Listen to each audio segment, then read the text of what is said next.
Well, it appears that the days of home selling for tens of thousands of dollars above the list price in a matter of days are starting to become a thing of the past.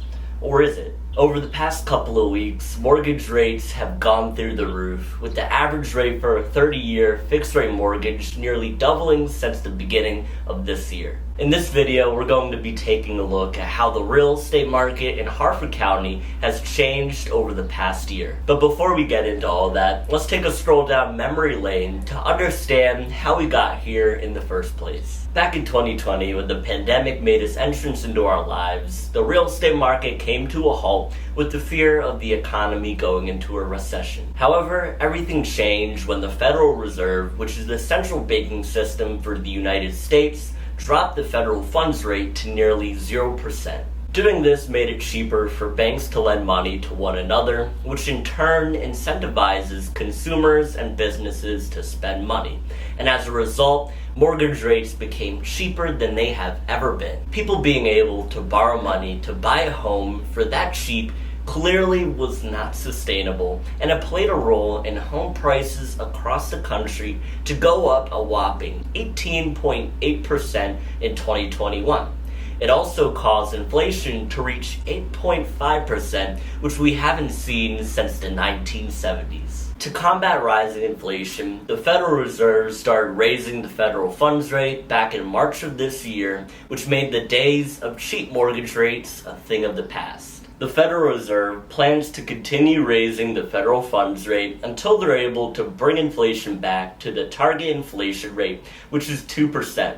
And we have a long time before we get there. If you're still confused about all of this, then look at it this way.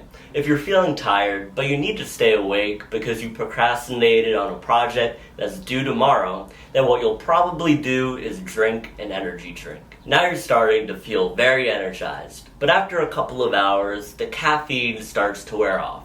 So you drink another energy drink, and then you drink another one after that. The real estate market and the rest of our economy were supposed to go to sleep when everything shut down as a result of the pandemic. But when the Federal Reserve made it cheaper to borrow money, they were essentially giving the real estate market and our economy an energy drink to keep it going. Eventually, you're going to have to get some sleep. So you stop drinking those energy drinks, and then after a couple of hours, the caffeine completely wears off, and I think we all know what happens next. You crash. And that's basically what's happening to the real estate market right now. Okay, maybe I'm going a bit overboard with that analogy, but basically what I'm getting at here is that we can't keep going up forever. The real estate market is eventually going to have to pull back. So let's get into how the real estate market in Harford County has changed over the past year. As a realtor, I have access to what is called the multiple listing service, which provides me with an endless amount of data on the real estate market. What I was interested in finding out is the difference in the number of homes that sold in May of 2021 and May of 2022. Now, I predicted that there would be fewer homes that sold in 2022 than in 2021 because of the rise in mortgage rates as well as the critically low inventory, which ended up being the case. Now, instead of me reading off all the data to you all, because that would take forever, I'm going to put it up on the screen here and you can pause the video to take a look at it. Then we're going to go right into my analysis of it all.